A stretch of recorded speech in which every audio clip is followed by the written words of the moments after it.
Naniniwala tayo doon sa kasabihan na habang may buhay, may Pag-asa. habang may buhay, may Pag-asa. habang may buhay, may Pag-asa. pagsubok. Dahil tayo katiwala ng Diyos, binibigyan din niya tayo ng iba't ibang klase ng pagsubok. Kaya po doon sa pagsubok na yon, saka pa lang natin mauunawaan na talagang ang ating buhay ay mayroong, habang may buhay mayroong, Pag-asa. habang may buhay may Pag-asa. pagbangon.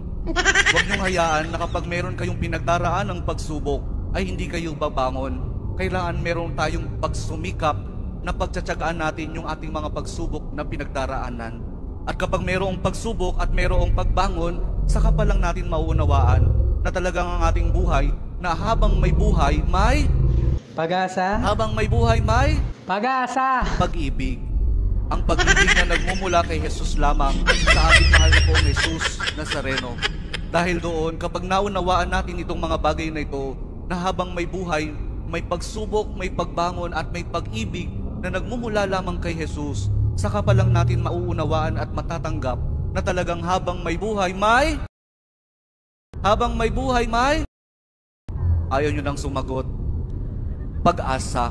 Sapagkat hindi po tayo ipapahiya ng pag-asa na nagmumula sa ating mahal na pong Jesus Nazareno. Amen?